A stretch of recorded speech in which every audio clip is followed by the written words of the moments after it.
बिस्मिल्लाहिर्रहमानिर्रहीम। अस्सलाम वालेकुम नाज़रीन, आप यूट्यूब चैनल देख रहे हैं। मैं इमरान खान हूँ। पाकिस्तान के सोशल मीडिया पे एक टॉप ट्रेंड है कि गरीब का सहारा कप्तान। ये कितनी बड़ी हकीकत है।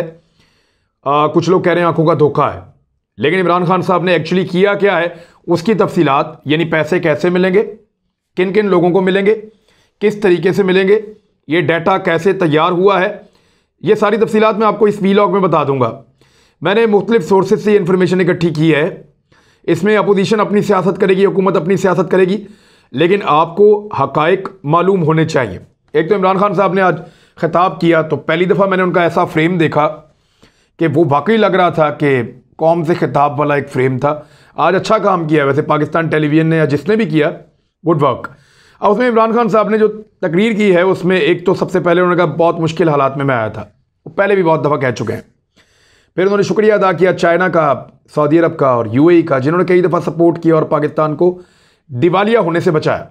उन्होंने शुक्रिया अदा किया जो एहसास वेलफेयर टीम है, इन्होंने बड़ा कमाल काम किया। जो डाटा इन्होंने कलेक्ट किया है पाकिस्तान में वो बड़ा टाइम लगा कर किया है। इन्होंने पाकिस्तान में हर तरह की क्लास को चेक कर लिया, घराने चेक कर लिए, कितने लोग रहते हैं, गुर्बत का लेवल कहाँ है, बहुत सारी चीज़ें इन्होंने चेक किया। पाकिस्तान के पास एक ऐसा कंप्रीहेंसिव डाटा मौजूद है जो पहले मौजूद नहीं था unfortunately. Benazir income support programme का एक डाटा था, लेकिन उस पर बहुत सारी उंगलियां उठाई जाती हैं कि लाखों चीज़ें उसकी इधर से उधर हुई थी, लेकिन वो भी एक बड़ा अच्छा काम था क्योंकि पाकिस्तान में पहली बार हो रहा था। तो बेनज़ीर इनकम सपोर्ट प्रोग्राम में भी अच्छा काम किया गया था। नवाज शरीफ साहब के दौर में उसी डाटा को इस्तेमाल किया गया और अब एक नया डाटा बनाया गया है एहसास वेलफेयर टीम की जानिब से। तो इमरान खान साहब ने कहा जी डाटा के बगैर सब्सिडी देना आसान नहीं था, और साथ ही साथ उन्होंने कहा कि बहुत बुरी मईशत के बाद हालात इतने बुरे हैं कि अब हमें लोगों को एक बहुत बड़ा रिलीफ पैकेज देना पड़ेगा, क्योंकि कोरोना का एक ऐसी वबा इस दुनिया में आई जो 100 साल में सबसे बड़ी वबा है। उसने दुनिया को हिला कर रख दिया। हमने बड़ी कोशिश की बचने की। वैसे पाकिस्तान के बारे में मैंने ये रिपोर्ट सबसे पहले दी थी पाकिस्तान में कि दुनिया के इदारे पाकिस्तान को तीसरे नंबर पे ग्रेड कर रहे हैं कि सबसे अच्छा जो 3 मुल्क कोरोना से लड़े उनमें एक पाकिस्तान है, और जो सबसे बुरा 3 मुल्क कोरोना से लड़े उनमें एक भारत है। तो पाकिस्तान के बाद लोग चाहते थे कि भारत की तरह पाकिस्तान लड़े, लेकिन पाकिस्तान ने अपनी ज़राअत को बचाया, अपनी मईशत को बचाया, अपने किसान को, मजदूर को बचाया और कुछ ना कुछ करके कारोबारी ज़िंदगी भी चलाया और कोरोना से लड़े भी हैं। तो यहाँ पाकिस्तान बेहतर रहा है। कुछ चीज़ों में इमरान खान साहब ने बताया कि बड़ी अच्छी बेहतरी आई है। नंबर 1 तो ज़राअत के हवाले से खेती बाड़ी में हमारे जो चावलों की पैदावार है उसमें 13.4% इजाफा हुआ और ये बड़ा अच्छा इजाफा है। पाकिस्तान चावलों का एक्सपोर्टर है, मज़ीद अच्छी एक्सपोर्ट कर सकता है, पैसे कमा सकता है। मकई में 8% इजाफा हुआ है, गन्ने में 22% इजाफा हुआ है, यानी चीनी का जो मामला है वो आपका हल हो जाएगा। मकई में इजाफा होता चला जाएगा हर साल। उसकी वजह यह है कि पाकिस्तान के किसान अब एक नए तरह का चारा अपने मवेशियों को दे रहे हैं जिससे दूध भी ज़्यादा अच्छा पैदा होता है और वो आसान भी है, जिसको सैलेज कहते हैं। तो उसको बनाने के लिए मकई की बहुत बड़ी मिकदार में ज़रूरत होती है, तो वो बढ़ता जाएगा। गंदम में भी 8% इजाफा हुआ है, अच्छा इजाफा है। कपास की पैदावार में 81% इजाफा हुआ है, ये एक्सेप्शनल है। हमारी जो फैसलाबाद की या टेक्सटाइल इंडस्ट्री जितनी भी है उस सबको इस वक्त बहुत ज़्यादा कपास की ज़रूरत थी। पाकिस्तान कपास इंपोर्ट कर रहा था, पाकिस्तान के ऊपर बहुत ज़्यादा बोझ आ रहा था उसका। तो अब एक बड़ी ज़रूरत पाकिस्तान से पैदा हो जाएगी। पूरी ज़रूरत तो नहीं पूरी हो सकती यहाँ से 81% बढ़ने से, लेकिन एक बड़ा हिस्सा पाकिस्तान से ले लिया जाएगा। फिर भी आपको इंपोर्ट करनी पड़ेगी, लेकिन इंपोर्ट में कमी आएगी। इससे पाकिस्तान को फ़ायदा होगा कि आपको कपास बाहर से मंगानी नहीं पड़ेगी। इमरान खान ने कहा जी कंस्ट्रक्शन के काम में 600 अरब रुपए चल रहे हैं, इंजीनियरिंग के अंदर को 300 अरब रुपए का मुनाफा बढ़ा है, गाड़ियों की सनत 131% बढ़ी है, लोग मोटरसाइकिलें और ट्रैक्टर ज़्यादा तादाद में ले रहे हैं, सीमेंट 113% ज़्यादा बढ़ा है, ऑयल और गैस में मुनाफा लोगों जो कारोबार करते हैं उनका बढ़ा है, 37% टैक्स जो पाकिस्तान कमाता था, पाकिस्तान की हुकूमत इकट्ठा करती थी, 37% टैक्स में इजाफा हुआ है। नौजवानों के लिए कुछ अच्छी खबरें उन्होंने कही, और जो ज़्यादा अच्छी खबर है इस पर मैंने एक पूरा वीलॉग करना है कि नौजवान IT के शोबे में क्या करें, क्योंकि जितने IT के शोबे में पाकिस्तान में लोग रिक्वायर्ड हैं उतने नौजवान पैदा नहीं कर रही है हमारी यूनिवर्सिटीज़। तो IT के शोबे में जितना ज़्यादा आप लोग जाएंगे उतना फ़ायदा होगा। कहाँ जाना है, कैसे जाना है, इस पर एक वीलॉग करूँगा। बहरहाल पिछले साल 47% इजाफा हुआ था IT में और इस साल 75% ग्रोथ हो रही है अब तक की इतला के मुताबिक। तो ये बहुत अच्छा है, इमरान खान साहब ने इसका भी जिक्र किया। और फिर महंगाई पे आए तो ब्लूमबर्ग के मुताबिक दुनिया में 50% महंगाई बढ़ी है, कई मुल्कों में बहुत ज़्यादा, कई मुल्कों में कम, लेकिन पाकिस्तान उन मुल्कों में शामिल है जहाँ पे 9% महंगाई में इजाफा हुआ है। अब क्योंकि पाकिस्तानियों की आमदन नहीं बढ़ी या पाकिस्तान की हुकूमत के पास इतना पैसा नहीं है कि वो सब लोगों को पैसा दे, तो इसकी वजह से उसका इम्पैक्ट ज़्यादा महसूस हो रहा है। अब बेशक महंगाई उतनी नहीं बढ़ी जितनी तुर्की में बढ़ गई या जर्मनी में बढ़ गई या कुछ यूरोपीय ममालिक में या अमेरिका में इधर बढ़ गई महंगाई, उधर शायद ज़्यादा बढ़ी है, मे बी इस रीजन में भी कुछ मुल्कों में ज़्यादा बढ़ी हो, लेकिन यहां पाकिस्तान में आमदन कम होने की वजह से लोग ज़्यादा मुतासिर होते हैं, इसलिए मीडिया इस खबर को ब्रेक करता है और ये एक फिनोमिना है। और इसी वजह से इमरान खान साहब ने एक सब्सिडी अनाउंस की है पाकिस्तान में। अब ये कैसे पैसे मिलेंगे मैं आपको पहले बताता हूं, लेकिन पेट्रोल की कीमत मजीद बढ़ानी पड़ेगी पाकिस्तान की हुकूमत को, ये इमरान खान साहब ने इशारा दे दिया है, बढ़ानी पड़ेगी, नहीं बढ़ाएंगे खसारे में चले जाएंगे। ये नहीं हो सकता कि आप बाहर से महंगा पेट्रोल खरीदें और पाकिस्तान में सस्ता बेचें। हुकूमत अपनी आमदन का एक बड़ा हिस्सा पेट्रोल पे टैक्स लगा के इकट्ठा करती है, वो टैक्स हुकूमत ने आज तक की जो तारीख का सबसे मिनिमम टैक्स कर दिया है, लेकिन इसके बावजूद पेट्रोल फिर भी ज़्यादा महंगा मिल रहा है। उसकी दो वजूहात हैं, एक आलमी मंडी में पेट्रोल की कीमत बहुत बढ़ गई है, दूसरा पाकिस्तान में डॉलर की कीमत बढ़ने की वजह से हम पे उसका इम्पैक्ट ज़्यादा आता है। वैसे तो जो इमरान खान साहब ने बात की वो ठीक है, अगर पाकिस्तानी रुपए में लें तो इंडिया में 250 रुपये फी लीटर है, बांग्लादेश में 200 रुपये फी लीटर है, पाकिस्तान में 138 रुपये लीटर है। लेकिन जब वो पाकिस्तानी पैसों में लेंगे तो उनके अपने पैसों में ये कम बनते हैं, क्योंकि इंडियन रुपए की कदर ज़्यादा है, बांग्लादेशी रुपए की टके की कदर जो है वो ज़्यादा है। तो ये एक इम्पैक्ट है जो पाकिस्तान के ऊपर आता है, हकायक है, मैंने आपके सामने रखे हैं। अब ये देंगे कैसे, ये देख लें। इन्होंने एक डाटा बनाया हुकूमत पाकिस्तान ने अपनी टीमों के ज़रिए से, और ये एहसास टीम है जिनका मैंने आपको पहले बताया, वज़ीर-ए-आज़म ने उनका शुक्रिया भी अदा किया। इन लोगों ने पाकिस्तान में वो घराने तलाश कर लिए जिनकी आमदन कम है और उनका डाटा इकट्ठा कर लिया और एक एवरेज निकाल ली कि एक घर के अंदर कितने अफराद ऑलमोस्ट रहते हैं। शहरों में क्या सूरत हाल है, टाउन्स में क्या है, देहात में क्या है, हर तहसील के लेवल के ऊपर, हर यूनियन काउंसिल के लेवल के ऊपर ये डाटा तैयार कर लिया गया है। शहरों के हिसाब से, तहसीलों के हिसाब से, टाउन्स के हवाले से, यूनियन काउंसिल लेवल तक ये डाटा अब तैयार हैं।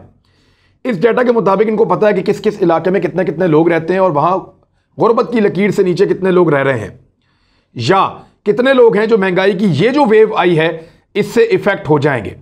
वो देखना ऐसे होता है कि इतनी आमदन वाले कितने लोग हैं और इतनी आमदन वाले कितने लोग हैं और इतनी आमदन वाले कितने लोग हैं। तो हुकूमत करती क्या है कि क्योंकि महंगाई की एक ख़ास लेवल से बढ़ोतरी हुई है तो वो गुर्बत की लकीर से नीचे वाले लोगों को तो सब्सिडी देते थे, अब ज़रा थोड़ा उसको ऊपर उठाएंगे कि नहीं, पहले हम देते थे 10,000 आमदन वाले लोगों को सब्सिडी, अब हम 15,000 वालों को या 20,000 वालों को भी देंगे। इस तरह मैं आपको बता रहा हूँ। तो वो सब्सिडी कैसे देंगे, इसमें फार्मूला इन्होंने बनाया कि 5 से 6 अफराद का एक कुंबा एस्टीमेट किया गया है और ये कुंबा लगभग 1.5 से 2 बोरी आटा इस्तेमाल करते हैं, यानी 30 से 40 किलो आटा ये एक कुंबा इस्तेमाल करता है। ये 4 से 6 अफराद का कुंबा, जो नॉर्मल बीवी बच्चे होते हैं और उनके साथ एक हस्बैंड है और इस तरह एक फैमिली है छोटी, तो 30 से 40 किलो ये लोग आटा इस्तेमाल करते हैं। घी जो इस्तेमाल करते हैं वो 4 से 5 किलो है जो ये इस्तेमाल करते हैं हुकूमत के आदाद-ओ-शुमार के मुताबिक। दालें ये लगभग कोई 700-800 रुपये की दालें इस्तेमाल करते हैं हर महीने। तो ये 700-800 रुपये की दालें और कोई 2,000 रुपये का आटा और साथ में कुछ 1300-1400 रुपये का जो है वो घी, इन चीज़ों को जब मिलाते हैं तो लगभग ये बन जाता है कोई 4-1,000 रुपये। तो 4,000 रुपये उनको लगता है कि 30% जब ये 4,000 रुपये की ये चीज़ें वो ख़रीदते हैं, यानी जितने भी लोग छोटे घराने के लोग हैं वो कम से कम 4 से 5,000 रुपये की ये चीज़ें खरीदते हैं, आटा, घी और दालें।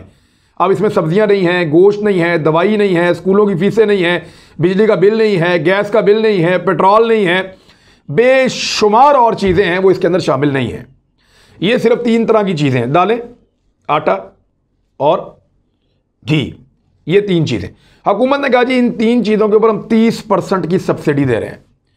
अब एक छोटे कुंबे के लोग लगभग कुछ 4,000 रुपये की ये चीज़ें, 5,000 रुपये की ये चीज़ें इस्तेमाल करते हैं, तो उसका 30% कोई 1,000-1,500 के करीब निकलेगा। तो इतने पैसे हुकूमत पाकिस्तान हर ख़ानदान को 6 महीने के लिए देगी। ये कार्ड्स जारी कर देंगे राशन कार्ड्स टाइप के, और वो कार्ड चले जाएंगे सारे लोगों के घरों में, उनके पास वो मौजूद होंगे और उस कार्ड के ऊपर उनको पैसे मिल जाया करेंगे, उतने जितने पैसों में 30% चीज़ें ये सारी आ जाती हैं। यानी उन्होंने जितनी चीज़ें खरीदनी है 70% उन्होंने खुद खरीदनी है, 30% उनको गवर्नमेंट सब्सिडी में फ्री दे देगी, यानी 30% उनको इन चीज़ों पे रिलीफ मिलेगा। अब ज़रूरी नहीं है कि वो बंदा जाके यही चीज़ खरीदे। अब अगर वो कार्ड से जाके पैसे निकलवाता है और जाके बच्चों को जॉयलैंड में ले जाए, झूले दिला दे, तो वो अलग बात है। वो कहीं ट्रैवल कर दे, अलग बात है। कोई दवाई ले ले, अलग बात है। कोई उससे कोई और ज़रूरत पूरी कर ले, अलग बात है। किसी को बच्चों को जूते चाहिए, वो ले ले, उसकी अलग बात है। कोई कुछ भी कर सकता है उन पैसों से, या उन पैसों को कहीं खर्च कर दे, उड़ा दे, जैसे दिल करे। वो पैसे उसके पास आ जाएंगे, लेकिन वो अमाउंट इतनी है कि 6 अफराद का कुंबा घी पे, आटे पे और दाल पे, इन 3 चीज़ों पे 30% की सब्सिडी हासिल कर लेगा। ये है जी फार्मूला। अब मैंने फार्मूला आपको समझा दिया है, आप इसे इत्तफाक करें, इख्तलाफ करें, ये आप पे डिपेंड करता है। इमरान खान साहब के इस पैकेज को आप अप्रिशिएट करें, आप ना करें, आपकी अपनी मर्जी है। ये 120 अरब का रिलीफ पैकेज है। पाकिस्तान इससे ज़्यादा दे भी नहीं सकता। मकरूज़ मुल्क है, कर्जे बहुत ज़्यादा हैं, गरीब मुल्क है, दुनिया भर में महंगाई बढ़ रही है, पाकिस्तान में भी बढ़ रही है। तो पाकिस्तानी उनको चाहिए तो बहुत ज़्यादा पैसा अपने ज़रूरियात ज़िंदगी को आसान करने के लिए, लेकिन ये हुकूमत इतना ही दे पाएगी और लगभग इतना ही पैसा बनेगा। ये 30% का रिलीफ है आटे पे, दालों पे और घी पे, बाकी चीज़ों के ऊपर नहीं है। दूसरा मैं आपको बताना चाहता हूँ कि नूर मुकद्दम केस में बहुत सारे लोग मेरे बिला वजह दुश्मन हो गए थे कि शायद मैं कातिल का सपोर्टर हूँ, लेकिन मैंने उस वक्त कहा था कि जब तक इसको सज़ा नहीं मिलेगी मैं आवाज़ उठाऊँगा और बात करता रहूँगा। तो अब ज़रा सबको, मैं लिबरल्स को ख़ास तौर पर होश दिलाना चाहता हूँ कि होश कीजिए। मुल्ज़िम बचने की कोशिश कर रहा है, मुजरिम बच के निकलना चाहता है और उसने एक बड़ा खौफनाक दाव खेला है। अब उसके वकील और उसकी फैमिली उसको पागल साबित करने की कोशिश करेंगे। ये ज़ाहिर जाफ़र का और उसकी फैमिली का या उसके वकला का एक नया पैंतरा है।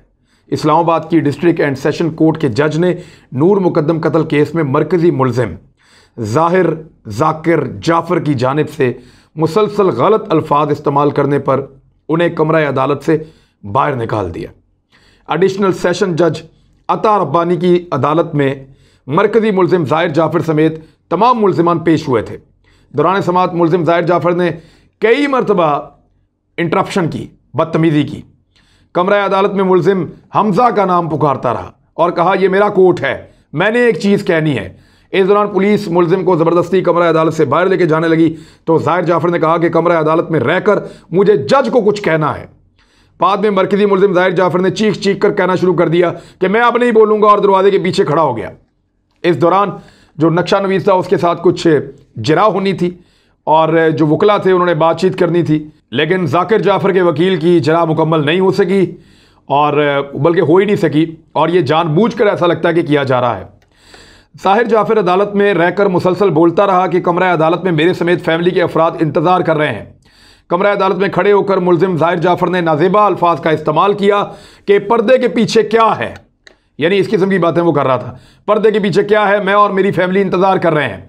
जिस पर अदालत ने बरहमी का इजहार किया और हुक्म दिया कि मुल्ज़िम ड्रामे कर रहा है, और बिल्कुल ठीक कहा अदालत ने, यह ड्रामे कर रहा है। देखें थोड़े दिन पहले इन्होंने क्या कहा, यह आदमी इस केस को यहाँ तक ले जाना चाहता है। इन्होंने ये भी प्लान किया कि नूर मुकद्दम ने खुद कुर्बानी दी है और हम दोनों एक सिलसिले का हिस्सा थे, उसमें उसने कुर्बानी देनी थी, मैंने कुर्बानी लेनी थी, वो अपनी मर्जी से लेट गई, मैंने उसको ज़बह कर दिया।